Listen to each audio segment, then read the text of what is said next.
Bonjour à tous et bienvenue dans cette nouvelle vidéo, on va s'intéresser aux rites funéraires en Égypte antique.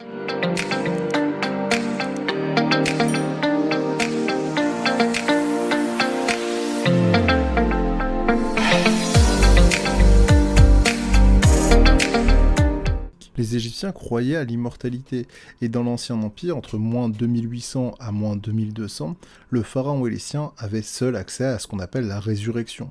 Mais dès le Moyen Empire, entre moins 2000 et moins 1650, va se développer l'idée que tous les hommes pouvaient atteindre la vie éternelle. La mort était le début d'une nouvelle vie, où le mort, justement, était conduit par Anubis, vêtu d'une robe blanche, auprès du tribunal d'Osiris, composé de 42 juges. Le but étant ici, bien sûr, de démontrer sa droiture sur Terre. Tout est bon lors du jugement pour atténuer ses fautes et avoir accès à l'éternité. Puis, une fois que la justification est faite et que le procès est mis en place, paraît la fameuse pesée des âmes, où le cœur doit être bien sûr plus léger que la plume de Mat, la déesse de la vertu, de la justice, de la droiture, car s'il est plus lourd, il finira dévoré et votre âme finira damnée. C'est Anubis qui contrôle la balance et Thoth qui note les grands résultats, tandis que la grande dévoreuse Amout attend si elle peut se repère ou pas du cœur du défunt. Bien sûr, l'éternité, c'est ce que l'on nommera aussi les chants d'Ialou, les chants du paradis égyptien. Un des éléments les plus importants pour comprendre notamment les rites funéraires en Égypte antique, c'est bien sûr le livre des morts. Le livre des morts, c'est un ensemble de textes dont l'auteur mythique est le dieu Thoth.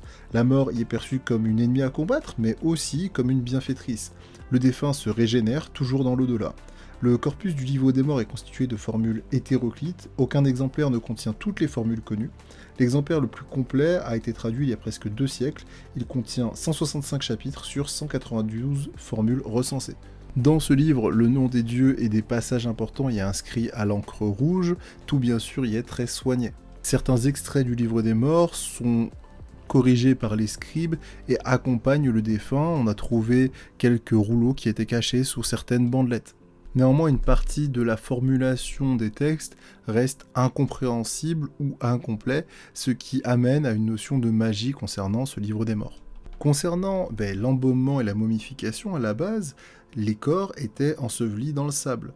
Mais vers moins 4000, durant la 3e dynastie égyptienne, s'éveilla un intérêt pour la momification, qui va atteindre son apogée sous Ramsès II vers 1270. La momification, elle s'inscrit dans un rituel funéraire dont l'objectif est de renouer des relations entre les différents éléments qui composent l'homme.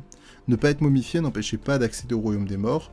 Le corps, jet, support de l'existence, devra être préservé. En effet, séparé de sa dépouille matérielle, le kat, par la mort, l'immatériel, le ba et le ka, l'âme ou l'énergie vitale, réintégreront le corps momifié, le sa. L'embaumement était une technique de préservation codifiée, pratiquée en présence de prêtres, qui psalmodiaient des formules incantatoires.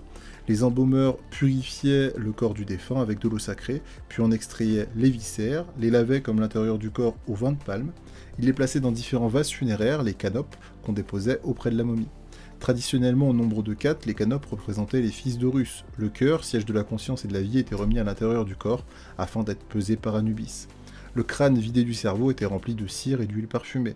Après l'avoir baigné dans du natron, du sel, on plaçait le corps dans une tente de purification exposée au soleil durant 70 jours.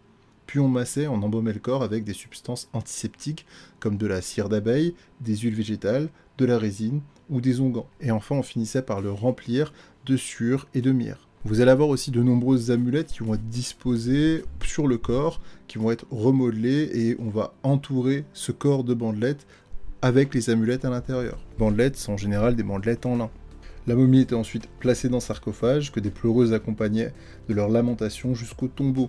Avant de sceller ce sarcophage, un prêtre touchait les 7 ouvertures de la tête pour réveiller les sens. Concernant les sarcophages, justement, à partir du Moyen-Empire, ils se couvrent de formules où Nout, la déesse du ciel, la mère d'Osiris, se déclare mère du défunt.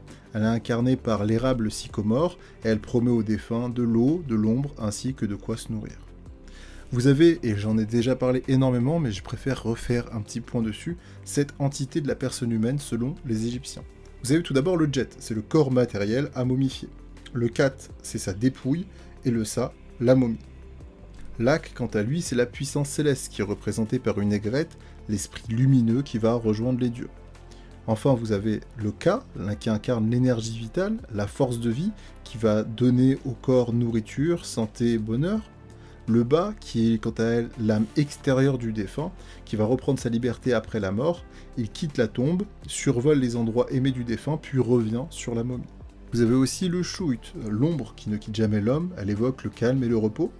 Le nom du vivant, quant à lui, il perpétue son existence après sa mort. Et enfin le cœur, le siège de la pensée, de la raison, mais aussi de la conscience morale. Voilà, c'est tout pour moi, j'espère que cette petite vidéo vous a plu. Si c'est le cas, n'hésitez pas à me le dire en commentaire, à vous abonner pour soutenir la chaîne. Je vous dis à la prochaine pour de nouvelles aventures. Petit pouce bleu, c'était Malicus, prenez soin de vous, ciao ciao.